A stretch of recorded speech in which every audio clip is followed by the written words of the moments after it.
أشهد أن لا إله إلا الله وحده لا شريك له وأشهد أن محمدا عبده ورسوله أما بعد فأعوذ بالله من الشيطان الرجيم بسم الله الرحمن الرحيم الحمد لله رب العالمين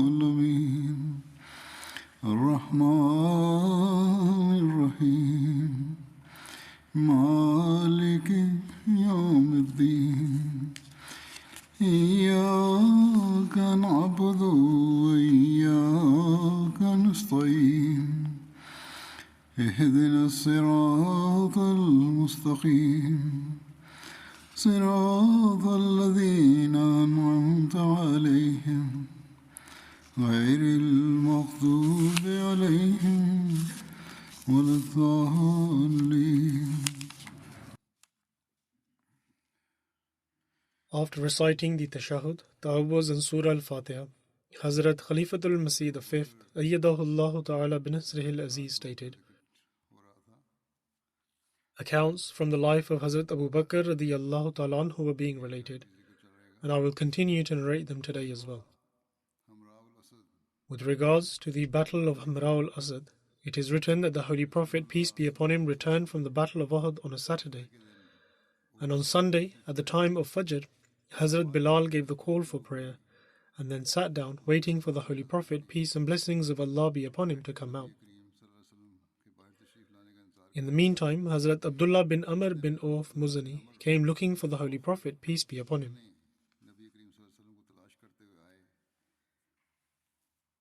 When the Holy Prophet, peace and blessings of Allah be upon him, came out, he stood up and informed the Holy Prophet, peace be upon him, that he was coming from his house, and when he was in Malal, the Quraysh had set up a camp there.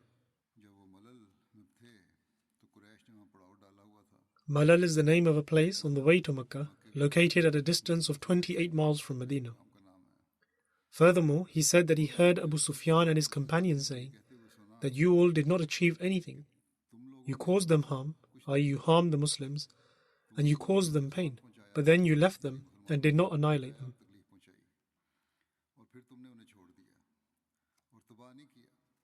Upon this, the disbelievers responded that there are still numerous prominent individuals among them, i.e. from among the Muslims, who will gather against you. Hence, let us return and annihilate those individuals who are left behind.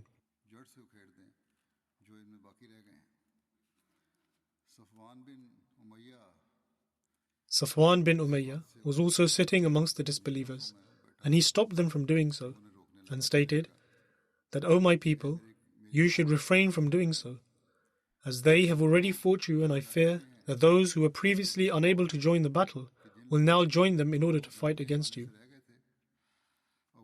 And so you should return, as victory is yours, and I fear that if you return to fight them, then you will suffer defeat. Upon this, the Holy Prophet, peace and blessings of Allah be upon him, called for Hazrat Abu Bakr and Hazrat Umar radiyallahu ta'ala anhuma, and informed them of what this companion Muzani had told them. In reply, both of them submitted, O Prophet of Allah, peace and blessings of Allah be upon him, let us advance towards the enemy, so that they will not be able to attack our children. When the Holy Prophet, peace and blessings of Allah be upon him, had completed the morning prayer, he gathered the people and said to Hazrat Bilal to announce that the Messenger of Allah is commanding you to advance towards the enemy, and only those individuals should set out with us who had joined us in battle the previous day. That is, who were present in the Battle of Uhud. The Holy Prophet, peace and blessings of Allah be upon him, asked for his flag, which had been tied up since the previous day and had not been opened again. The Holy Prophet, peace and blessings of Allah be upon him, handed this flag to Hazrat Ali radiyallahu ta'ala anhu, and it is also mentioned that it was given to Hazrat Abu Bakr radiyallahu ta'ala anhu.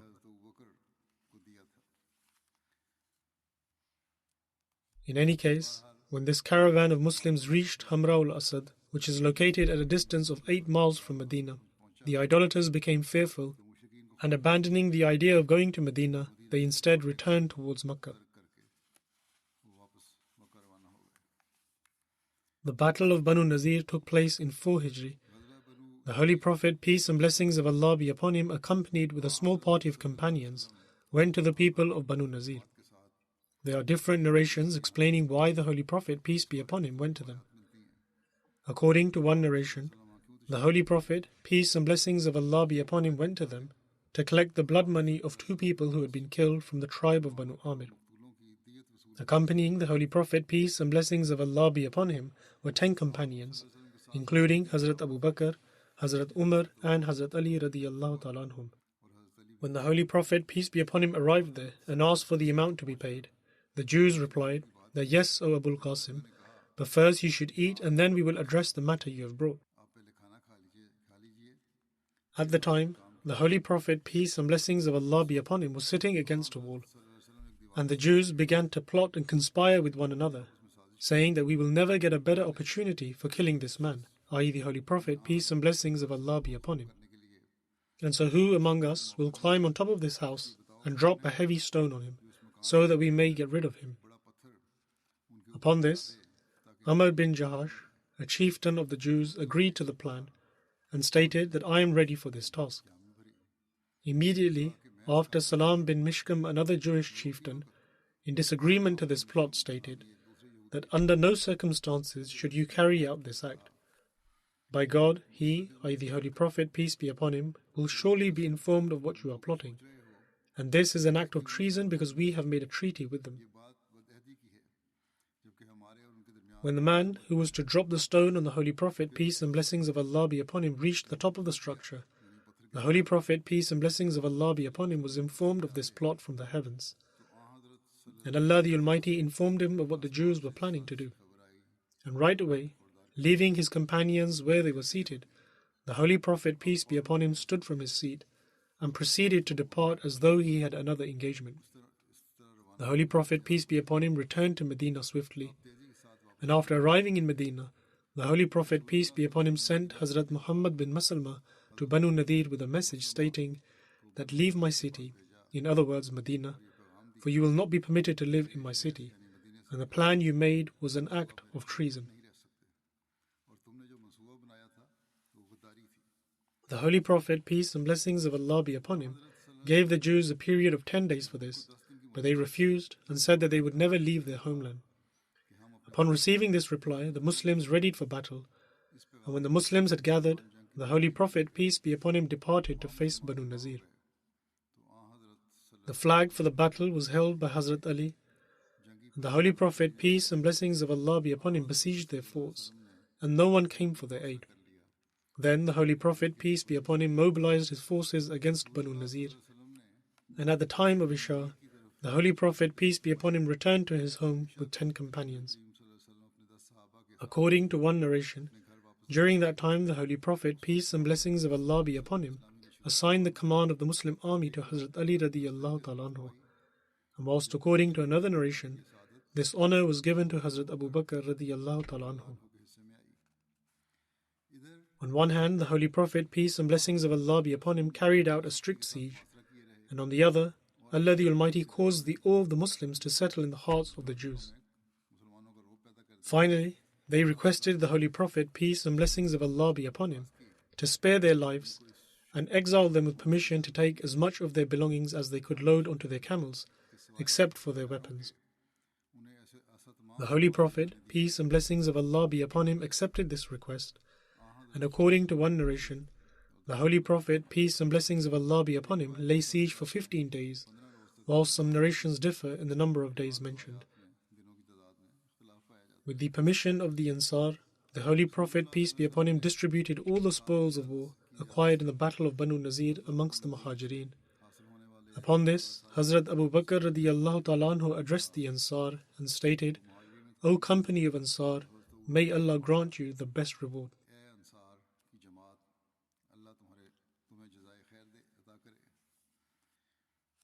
An incident which took place in 4 Hijri is the Battle of Badr al-Mu'id. The cause of this expedition is that when Abu Sufyan bin Harb was returning from the Battle of Uhud, he said out aloud that next year we shall face one another again at Badr al-Sufra and we shall fight them. And the Holy Prophet, peace and blessings of Allah be upon him, instructed Hazrat Umar radiyallahu ta'ala anhu to reply that inshallah, if Allah so wills. They all then parted thereafter, and when the Quraysh returned, they informed their people of this agreement. Badr is a well-known well between Mecca and Medina and situated between the valley of Safra and Jar. Badr is situated 150 kilometers southwest of Medina, and in the era of Jahiliyyah, i.e. the era of ignorance prior to the advent of the Holy Prophet, peace be upon him, a large festival used to take place here from the 1st of Zulqa'dah, which lasted for 8 days.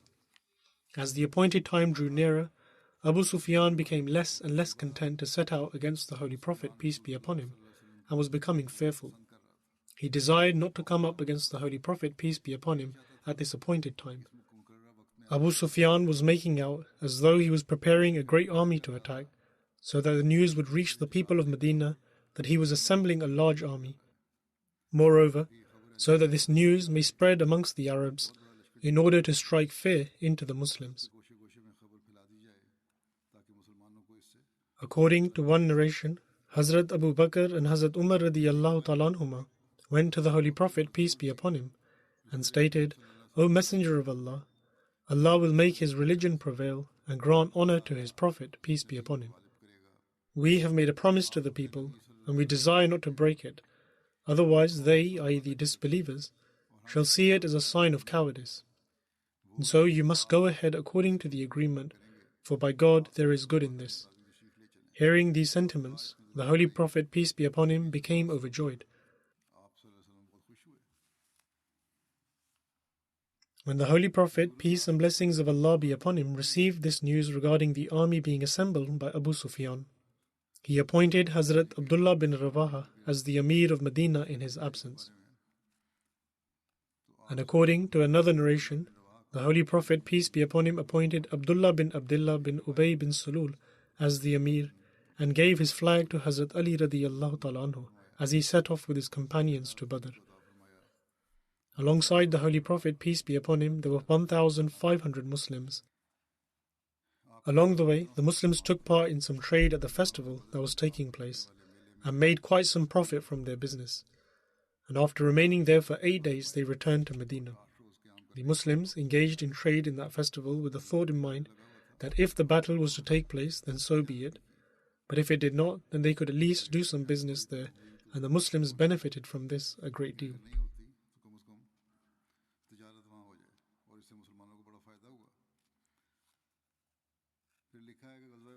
It is then written that during the Battle of Uhud, Abu Sufyan challenged the Muslims to meet the following year. Further details of this have been recorded by Hazrat Mirza Bashir Ahmad Sahib radiyallahu ta'ala anhu.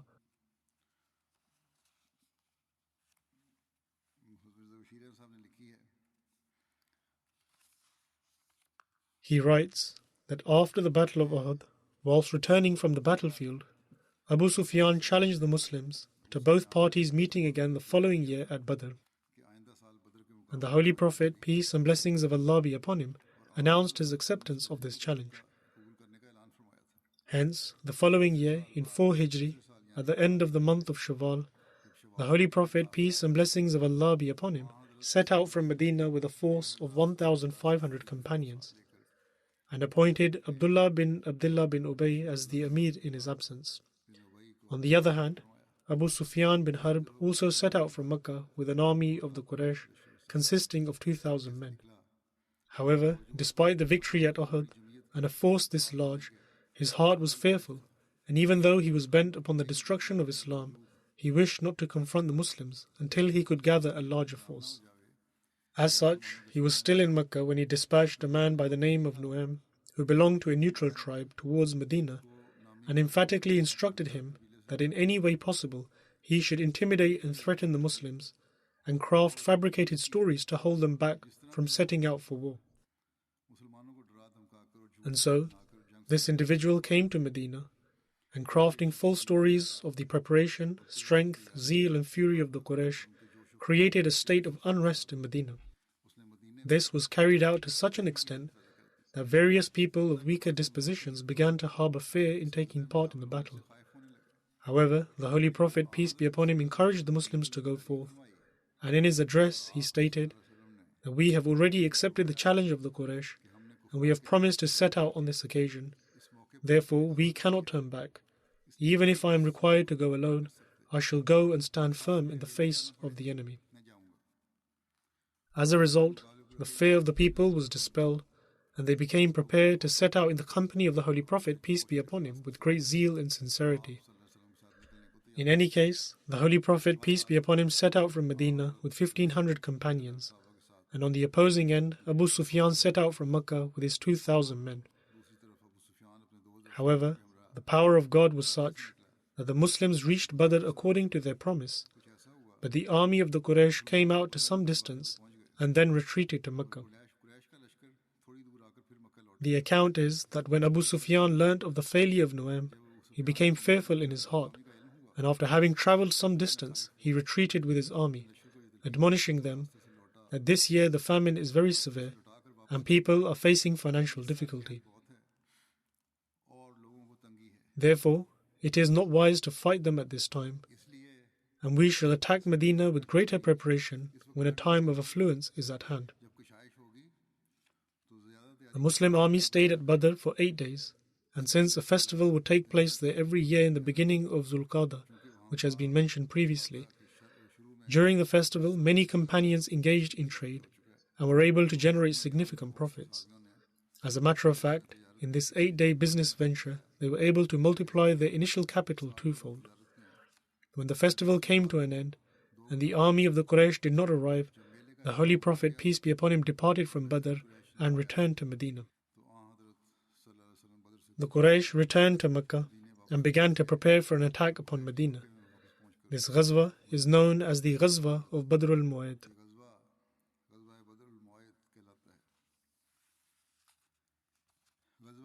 Ghazwa Banu Mustalik was a battle which took place in Shaban 5 Hijri, and regarding this battle it is stated that another name for Ghazwa Banu Mustalik is Ghazwa Muraysi. The Banu Mustalik were a sub-branch of the Khuzaa tribe, and this tribe lived near a well named Muraysi. They lived at a distance of 1 day's travel from Faro, and Faro is approximately 96 miles from Medina.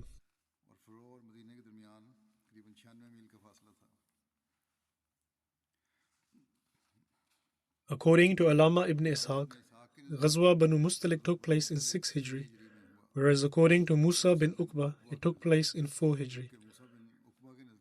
And Waqdi states that this Ghazwa took place in Shaban 5 Hijri, and Hazrat Mirza Bashir Ahmad Sahib radiyallahu ta'ala anhu has written that the battle took place in 5 Hijri. In any case, when the Holy Prophet, peace and blessings of Allah be upon him, learned that the Banu Mustalik were planning to launch an attack on the Muslims, the Holy Prophet, peace be upon him, marched towards them in Shaban in 5 Hijri with 700 companions. The Holy Prophet, peace and blessings of Allah be upon him, gave the flag of the Muhajirin to Hazrat Abu Bakr radiyallahu ta'ala anhu. And according to another narration, the Holy Prophet, peace and blessings of Allah be upon him, gave the flag of the Muhajirin to Hazrat Ammar bin Yasir and the flag of the Ansar to Hazrat Sa'd bin Ubadah. The details regarding the incident of Ifk, i.e. the great calumny, are as follows. On the return from Ghazwa Banu Mustalik, the hypocrites levelled a false allegation against Hazrat Aisha radiyallahu ta'ala anha, the daughter of Hazrat Abu Bakr radiyallahu ta'ala anhu. This incident is known in history as the incident of Ifk, i.e. calumny, and there is a narration of Hazrat Aisha radiyallahu ta'ala anha in Sahih Bukhari. And although I have mentioned this in relation to another companion, however, it is necessary to mention it in connection with Hazrat Abu Bakr as well, and so I will mention it again. The narration from Hazrat Aisha radiyallahu ta'ala anha is as follows, that it was a custom of the Holy Prophet, peace be upon him, that when he intended to embark on a journey, he used to draw lots amongst his wives. This is mentioned in the narration of Hazrat Aisha radiyallahu ta'ala anha. She then states that the Holy Prophet, peace be upon him, would take along with him the one on whom the lot fell. On one occasion, before a ghazwa, he drew lots in the same manner, and Hazrat Aisha states that the lot fell on me. Thus, the Holy Prophet, peace be upon him, took me along, and this was the time when the injunctions on parda, i.e. the Islamic veil, had already been revealed. Hence, I would sit in a litter, and it would be placed on the back of a camel, and it would be placed on the ground. When the Holy Prophet, peace be upon him, set back after having finished from this ghazwa, and we approached near the city of Medina, one night the Holy Prophet, peace be upon him, ordered a departure. When I heard this announcement, I left to one side, away from the army. And when I had attended the call of nature, and returned to my camel, I touched my neck, and found that my asfar, a Yemenite beaded necklace, had been lost.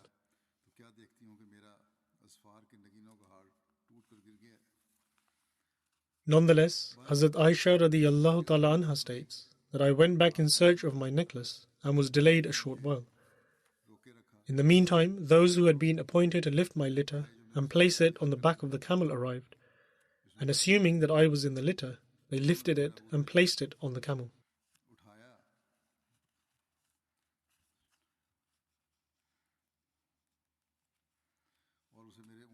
Hazrat Aisha radiyallahu ta'ala anha relates further that the attendants thought that I was in the litter, because in that era women were light in weight, and they did not put on weight, as they used to eat only a little food. The attendants, therefore, did not suspect that the litter was unusually lighter when they lifted it. Then, at the time, I was still a young girl, and they went ahead with the camel. I found my necklace, but the army had left. When I returned to the camp, I did not find anybody there. I then went to the place where I used to stay, but I thought to myself that I should remain at my place, because when people realized that I had been left behind, they would surely return. I sat on my spot and was soon overcome by sleep. Safwan bin Mu'attal Sulami Zakwani was behind the army, and when he reached my place in the morning, he saw the figure of a sleeping person and came towards me. He had seen me before the order of veiling was prescribed, and I woke up when he recited Inna Lillah, I to Allah we belong. He brought forward his camel and made it kneel close to me. And he turned the foot of the camel, and I mounted upon the camel, and Safwan began leading the camel until we finally reached the Muslim army at noon, when the army were resting. After this, those who were destined to be ruined themselves. The key proponent who was responsible for spreading this slander was Abdullah bin Ubay bin Sulul. Hazrat Aisha radiyallahu ta'ala anha further relates that we reached Medina, and as soon as we arrived I fell ill, and this illness lasted for 1 month, wherein people continued their slander. During my illness, the only thing that worried me was that I was not receiving the same kindness from Allah's Messenger, peace be upon him, as I used to receive when I got sick. But now Allah's Messenger would only come and greet me and ask how I was. However, until then I had absolutely no notion of this calumny, and my illness rendered me very weak and frail. One day, Mista and I went to Manasseh, where we used to answer the call of nature, and we did not go out except at night, and that was before we had lavatories near our homes. In those days, people did not have bathrooms in the home. Hazrat Aisha radiyallahu ta'ala anha states that our condition was like that of the old Arabs who would go out to the jungles, etc., to attend the call of nature. And so, I and Mista, daughter of Abu Roham, went out. We were walking when she stumbled over her shawl, and on that she said that let Mista be ruined. Upon this I stated that what an evil thing you have said. Do you vilify a man who took part in the battle of Badr?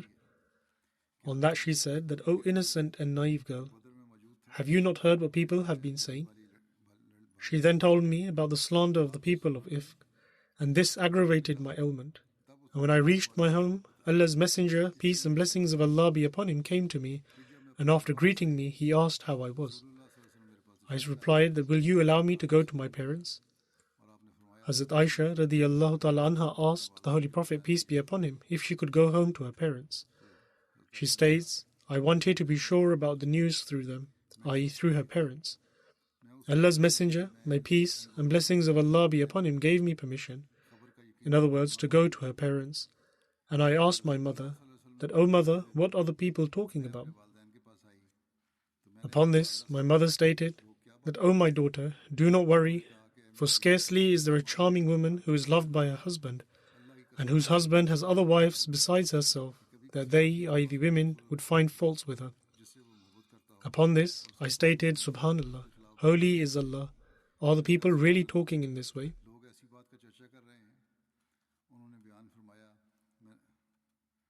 Hazrat Aisha radiyallahu ta'ala anha further narrates that I kept on weeping that night till dawn, and I could neither stop weeping nor sleep. And when there had been some delay in divine revelation, the Holy Prophet, peace and blessings of Allah be upon him, called Hazrat Ali bin Abi Talib and Hazrat Usama bin Zaid the next morning to seek their counsel about separating from me. As for Usama, he said that of what he knew about me. In other words, based on the relationship of the Holy Prophet, peace be upon him, with Hazrat Aisha radiyallahu ta'ala anha, and that he knew she was a pious and virtuous woman. And so Hazrat Usama submitted that, O Messenger of Allah, peace and blessings of Allah be upon him, she is your wife, and by God we know nothing but goodness with respect to Aisha. As for Ali bin Abi Talib, he submitted that, O Messenger of Allah, may peace and blessings of Allah be upon him, Allah the Exalted has not put you in difficulty, and there are plenty of women other than Aisha. Nonetheless, inquire of the household maid. Perhaps she knows something and may be able to tell you the actual truth. Upon this, the Holy Prophet, peace be upon him, called for Barira and inquired, O Barira, have you ever seen anything in Aisha as may be considered suspicious? Barira responded that, no, I swear by that God who has sent you with the truth, that I have never seen any fault in her, except that on account of her young age, it often happens that she leaves the dough exposed and falls asleep, while the goats come and consume it. On the same day, the Holy Prophet, peace and blessings of Allah be upon him, delivered an address in the mosque and expressed grief with regards to Abdullah bin Ubay bin Salul, and stated that, O you Muslims, who will relieve me from that man who has hurt me with his evil statement about my family? By Allah, I know nothing except good about my family, and they have blamed a man about whom I know nothing but good, and he never entered my home except with me. Upon hearing this address of the Holy Prophet, peace be upon him, Sa'd bin Mu'adh stood up and submitted, O Messenger of Allah, peace be upon him, I shall put an end to this. And if this person is from the Aus tribe, we shall sever his head at once. And if he is from our brethren, i.e. from the Khazraj tribe, even still we are prepared to do as you command. Upon this, Sa'd bin Ubadah, chief of the Khazraj tribe, stood up. And though he was a righteous man, at the time he was overcome by indignation of his tribe, and stated that you have spoken a lie. By God, you shall not kill him. In other words, the tribes became impassioned, and he stated that nor do you possess the power to do so. Upon this, Usayd bin Huzair stood up and stated that it is you who has lied. By God, we shall surely kill him. You are a hypocrite, for you argue on behalf of the hypocrites. This exchange of remarks incensed some from among the Aus and Khazraj, and an altercation almost broke out. But the Holy Prophet, peace and blessings of Allah be upon him, who was still standing on the pulpit, descended and diffused the situation until they fell silent, and so did he. Hazrat Aisha radiyallahu ta'ala anha further states that the entire day I kept on weeping and my tears never ceased. Hazrat Aisha radiyallahu ta'ala anha had by now become aware of the situation, but she says despite what was going on, she would continue to cry the whole day. She says, my tears would not stop, nor could I sleep, and my parents came to me, and I remained as such for 2 whole nights and 1 day, and I felt as if my liver would burst into pieces. Hazrat Aisha radiyallahu ta'ala anha further narrates that during this time both my parents were with me, and I was sat crying, when a woman from the Ansars sought permission to enter, and I granted her permission. She came and sat down and began to weep with me in a sympathetic manner. At this, the Messenger of Allah, peace and blessings of Allah be upon him, arrived and sat down. This was the first day that he had sat down with me since the calumny, and a month had elapsed, but no divine revelation had been sent down in my case. Hazrat Aisha radiyallahu ta'ala anha further states that the Holy Prophet, peace be upon him, recited the kalima, and then said, O Aisha, I have been informed such and such thing about you. If you are innocent, then I trust that God shall affirm your innocence. And if, however, you have committed a mistake, then you should seek forgiveness from God and bow before him, because when a person bows before God confessing his sin, then Allah accepts his repentance and shows mercy to him. When the Holy Prophet, peace be upon him, had finished his address, my tears had dried away completely, and there was completely no sign of them. At that time I looked to my father, Hazrat Abu Bakr radiyallahu ta'ala anhu, and asked him to respond on my behalf. But he said, "By God, I do not know what to say in response to the Messenger of Allah, peace and blessings of Allah be upon him."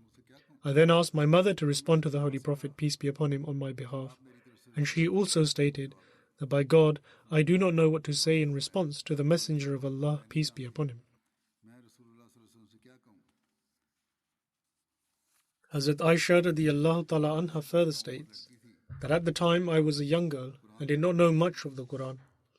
And I said that by God, I am aware that certain things which people have rumored about me have reached you, and you have been affected by these statements and consider them to be true. Therefore, if I advocate my innocence, and Allah knows indeed that I am innocent, then you shall doubt me. But if I accept myself as being guilty, despite Allah knowing that I am innocent, then you shall believe me.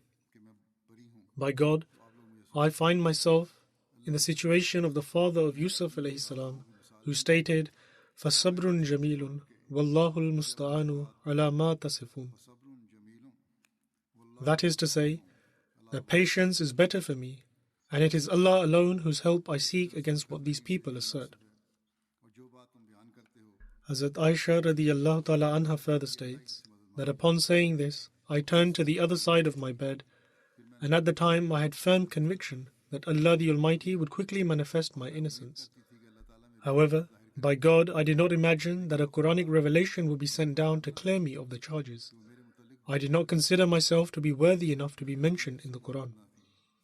I thought that perhaps the Messenger of Allah, peace and blessings of Allah be upon him, would be shown a vision in his sleep by Allah the Almighty in this regard. However, by God, the Holy Prophet, peace and blessings of Allah be upon him, had not yet left this sitting, and nor had any other person of the household left, when he was overtaken by the intense state which he would experience upon receiving divine revelation. And though it was a cold day, drops of perspiration began to fall from his countenance, and after some time this state left him. And the Holy Prophet, peace and blessings of Allah be upon him, smiled, and the first thing he said to me was, "O Aisha, praise Allah, for He has affirmed your innocence." At this, my mother spontaneously said that, "O Aisha, get up and go to the Messenger of Allah, peace and blessings of Allah be upon him." At the time I said that by God, I will not go to the Holy Prophet, peace be upon him, and will express my gratitude to Allah alone. It was then that the following verse was revealed, إِنَّ الَّذِينَ جَاءُوا بِالْإِفْكِ أُصْبَةٌ مِّنْكُمْ. That is, verily those who brought forth the lie are a party from among you.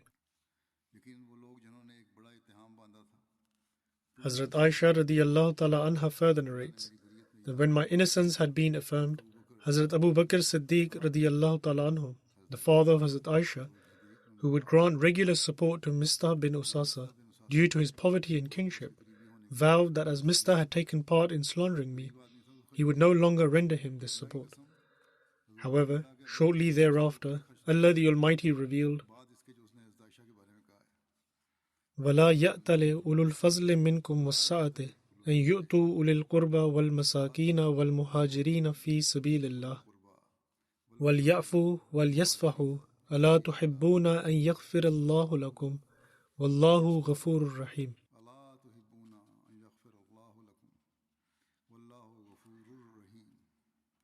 That is, and let not those who possess wealth and plenty among you swear not to give aught to the kindred and to the needy and to those who have left their homes in the cause of Allah. Let them forgive and pass over the offense. Do you not desire that Allah should forgive you? And Allah is most forgiving, merciful. Upon this, Hazrat Abu Bakr Siddiq radiyallahu ta'ala anhu stated that indeed, by God, I certainly would like to be granted the forgiveness of Allah. And so Hazrat Abu Bakr radiyallahu ta'ala anhu reinstated Mistah's allowance. Hazrat Aisha radiyallahu ta'ala anha relates that the Holy Prophet, peace and blessings of Allah be upon him, would inquire of Hazrat Zainab bint Jahsh radiyallahu ta'ala anha as to her opinion of me. The Holy Prophet, peace and blessings of Allah be upon him, once stated, "O Zainab, what is your opinion of Aisha?" Upon this, Hazrat Zainab radiyallahu ta'ala anha responded that, O Messenger of Allah, peace and blessings of Allah be upon him, I wish to safeguard my ears and eyes, and I consider Aisha to be a pious lady. Hazrat Aisha radiyallahu ta'ala anha states that this was the same Zainab who competed with me and acted as my rival. However, due to her virtue, Allah the Exalted saved her from taking part in this calumny. This has been taken from a detailed narration of Sahih Bukhari. The promised Messiah ﷺ states that just as God Almighty has made it an integral part of His own noble attributes to avert prophecies of warning on the basis of repentance, seeking forgiveness, prayer and charity, so did He teach the same morals to man as is evidenced by the Holy Quran and the Hadith. When, out of sheer maliciousness, the hypocrites had perpetrated a calumny against Hazrat Aisha, may Allah be pleased with her, some unwary companions had also joined in this narrative. One of those companions used to get his meal twice a day from the home of Hazrat Abu Bakr, may Allah be pleased with him. And due to this lapse, Hazrat Abu Bakr radiyallahu ta'ala anhu pledged that he would never again feed him as punishment for this misdeed. Whereupon the verse was revealed, وَلْيَعْفُوا وَلْيَصْفَحُوا أَلَا تُحِبُّونَ أَن يَغْفِرَ اللَّهُ لَكُمْ وَاللَّهُ غَفُورٌ رَحِيمٌ. That is, let them forgive and forbear. Do you not desire that Allah should forgive you? And Allah is most forgiving, merciful. Upon this, Hazrat Abu Bakr radiyallahu ta'ala anhu broke his pledge and restored his meals as usual. It is for this reason that it is part of Islamic morality that should one pledge something by way of punishment, the breaking of that pledge is a component of good morals. For instance, if someone swears that with regards to his servant he shall strike him 50 times with a shoe, to forgive him on account of his repentance and earnest supplication is the Islamic custom, so that takhalluq bi ikhlaqillah, i.e. morality, mirror the attributes of Allah. Nevertheless, it is not permissible to break a promise, for one will be held accountable for the breach of promise, but not for breaking the pledge of chastisement. However, this is a separate subject matter regarding the difference between a promise and a pledge of chastisement, and this has been explained previously as well. Next is mention of the Battle of Ahzab, which took place on 5 Hijri. This was the third major battle between the Quraysh of Mecca and the Muslims, and is also known as the Battle of Khandaq. This took place in the month of Shawwal in 5 Hijri. Since the Quraysh and the Jews from Khaybar and various other tribes had all come together in order to attack Medina, therefore this battle is known as the Battle of Ahzab in the Holy Quran. The Holy Prophet, peace and blessings of Allah be upon him, exiled the Banu Nazir, a tribe of the Jews, and so they went towards Khaybar. A few men from among their elders and well-respected people went to Mecca, and they gathered the Quraysh and incited them to fight against the Holy Prophet, peace and blessings of Allah be upon him.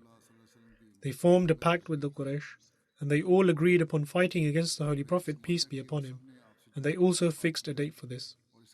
These men from the Banu Nazir then left the Quraysh and went to the tribes of Ghatfan and Sulaim and entered into a similar pact with them and then departed from them. The Quraysh made preparations and also gathered various other tribes as well as those Arabs who were their confederates, totaling 4,000. Abu Sufyan bin Harb was their commander, and along the way various other tribes also joined with them, and the total number of people in the army was 10,000. The Holy Prophet, peace and blessings of Allah be upon him, was informed of their departure from Mecca, and so he gathered his companions, and the Holy Prophet, peace be upon him, informed them of the enemy's plan and sought counsel from them. Hazrat Salman Farsi presented the suggestion of digging a ditch, which was liked by all the Muslims. In the time of the Holy Prophet, peace be upon him, the north of Medina was an open plain, whilst all other sides had houses and orchards through which the enemy could not get through. And so, it was decided to dig a ditch towards the north of Medina in order to protect the city. The Holy Prophet, peace and blessings of Allah be upon him, along with 3,000 Muslims started to dig the ditch, and the Holy Prophet, peace be upon him, was digging the ditch alongside the other Muslims, so that his participation would raise their spirits and courage. The entire ditch was dug in 6 days, and this ditch was approximately 6,000 yards or 3.5 miles long. Hazrat Abu Bakr radiyallahu ta'ala anhu remained alongside the Holy Prophet, peace be upon him. And whilst digging the ditch, Hazrat Abu Bakr radiyallahu ta'ala anhu would carry the sand in his clothes and he would work alongside the other companions in digging the ditch so that this task could be quickly completed within the period of time designated for this. No Muslim remained behind in helping to dig the ditch, and when Hazrat Abu Bakr and Hazrat Umar radiyallahu ta'ala anhuma could not find any baskets to carry the sand, they would place it in their clothes. They both remained together at all times. The Holy Prophet, peace and blessings of Allah be upon him, worked extremely hard during the digging of the ditch. Sometimes he would be digging with a pickaxe, or he would gather the sand with a shovel, or then carry the baskets of sand. One day the Holy Prophet, peace be upon him, became extremely tired and sat down and rested against a rock on his left side.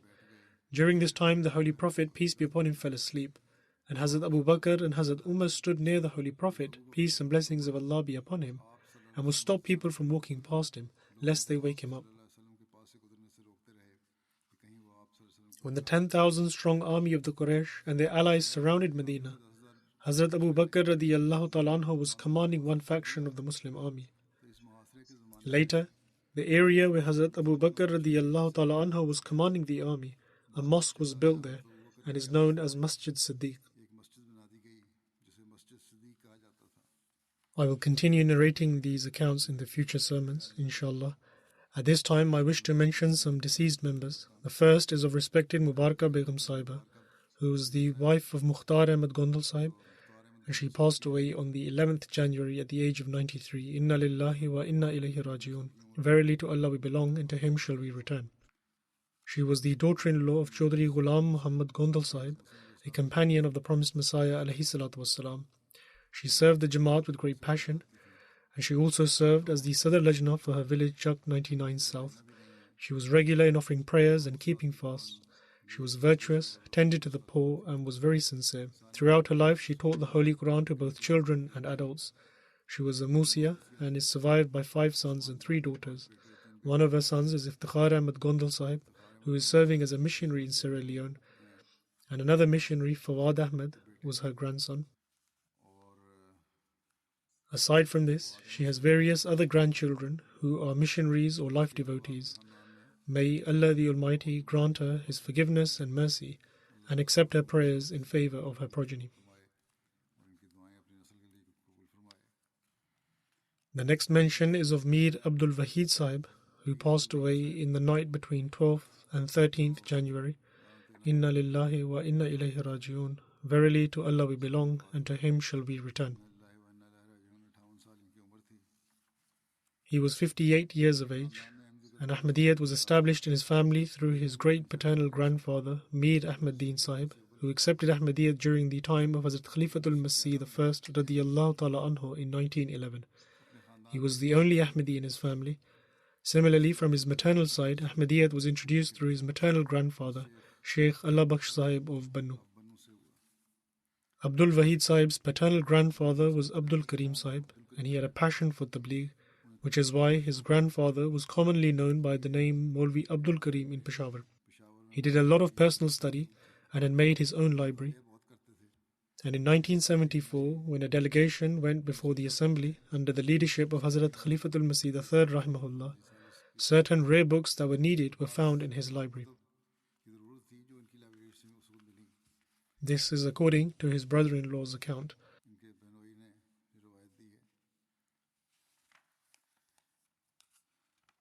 On 9th September 2020, a false charge of blasphemy was made under 295C against Mir Abdul Wahid's family, as a result of which clerics and other people lay siege to their home.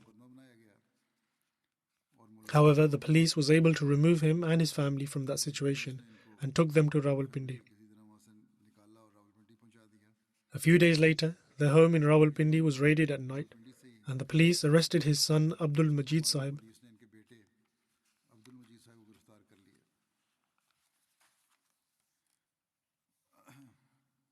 Allah the Almighty bestowed Mir Abdul Wahid Sahib with 2 sons and a daughter. One of his sons, Abdul Majid Sahib, who I just mentioned, is still a prisoner in the way of Allah and was in jail when his father passed away and could not attend the funeral.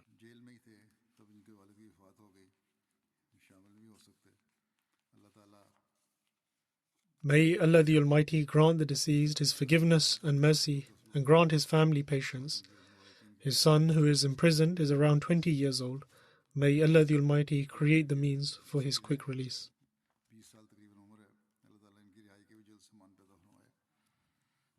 The third mention is of respected Sayyid Waqar Ahmad Sahib from USA, who passed away on 17th January at the age of 58 due to a heart attack. Inna lillahi wa inna ilayhi raji'un. Verily to Allah we belong, and to him shall we return. इनकी अहलिया वकार अहमद खान की अहलिया Waqar Ahmad Khan's wife is the great granddaughter of Hazrat Mirza Bashir Ahmad Sahib radiyallahu ta'ala anhu, i.e. his maternal grandson's daughter, and is the daughter of Hazrat Mirza Sharif Ahmad Sahib radiyallahu ta'ala anhu's paternal granddaughter. In this way, she is part of the family of the promised Messiah alayhi salatu wassalam, and Shah Sahib married into this family. इनकी शादी हुई शाह साहब की यहाँ इस ख़ानदान में। इनकी बीवी शाजिया खान कहती हैं His wife Shazia Khan says that Hazrat Khalifatul Masih IV rahimahullah encouraged me to pray with regards to the matrimonial match. And she says that after praying, when I agreed, Hazrat Khalifatul Masih IV rahimahullah then approved of the match. In other words, Hazrat Khalifatul Masih Rabi rahimahullah settled this matrimonial match. She further writes that in 33 years of marriage, Waqar Sahib guided me along with him in every step. He tended to every one of my needs and desires. He was an exemplary father. He never did anything for himself and was a simple person. She writes that he had no desire of his own, and even if he did, he sacrificed them for the sake of his family. She further states that the most beautiful day for me was when he proudly said to someone that when he goes to the mosque, he repeats his oath, and that there was nothing more important to him than fulfilling this oath. He stated that he could sacrifice everything for this oath. These were not mere claims. In fact, I myself have seen and know that even when faced with an extremely difficult trial, he safeguarded this oath of giving precedence to faith over worldly matters and continued to fulfill it, irrespective of any ties of relationship.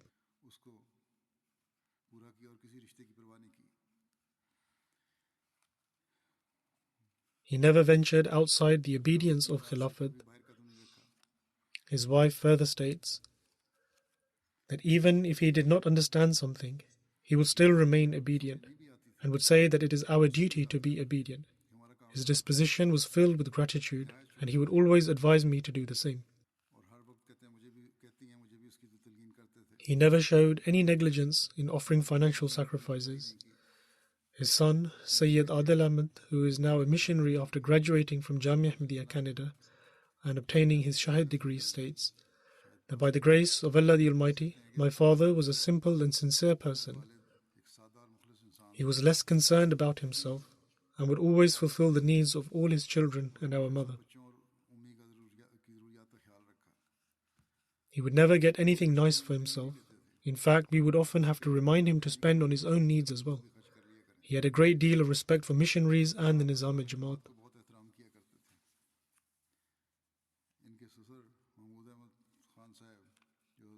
His father-in-law, Mahmud Ahmad Khan Sahib, who is the maternal grandson of Hazrat Mirza Bashir Ahmad Sahib radiyallahu ta'ala anhu, and the paternal grandson of Hazrat Nawab Mubarakah Begum Sahiba radiyallahu ta'ala anha, writes that Waqar, i.e. his son-in-law, possessed high morals and was very hospitable. He further states that I never saw a frown on his face, no matter how many guests came to visit him, or even in time of difficulty. He further states that I remember in the beginning, he would often scold his son Adil because of his carelessness. But when Adil devoted his life, Waqar's demeanor towards him completely changed, and he developed a very close bond of respect and honor with his son.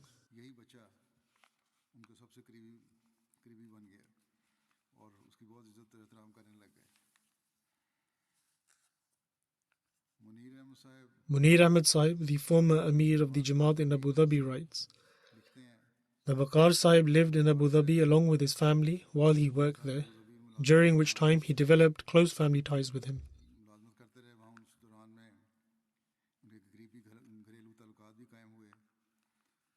He states that he was a banker by profession, and simplicity and sociability were his salient qualities. He was strongly attached to the community and its nizam, and he possessed profound love and obedience for Khilafat. He further states that until he moved to America, he would happily offer his home for any Jamaat needs, which would be used for the Friday prayers and other gatherings. He also served as the internal auditor of the Jamaat. Similarly, Sayyid Hashim Akbar writes that I had the opportunity of working with him and always found him to be sociable and brimming with enthusiasm to help others. May Allah the Almighty grant him His forgiveness and mercy, and may He enable his children to be virtuous and accept his prayers in their favor. After the prayers, I will offer the funeral prayers, inshallah.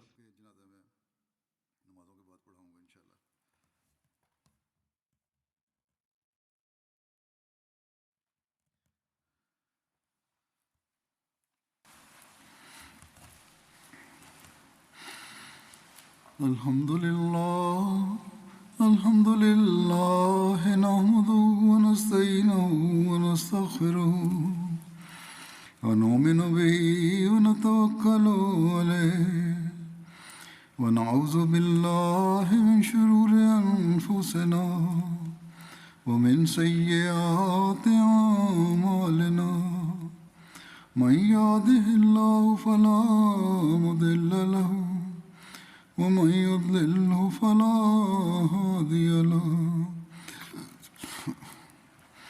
ونشهد أن لا إله إلا الله ونشهد أن محمدا عبده ورسوله عباد الله رحمكم الله إن الله يأمر بالعدل والإحسان وإيتاء ذي القربى وينهى عن الفحشاء والمنكر والبغي يعظكم لعلكم تذكرون اذكروا الله يذكركم وادعوه يستجب لكم ولذكر الله أكبر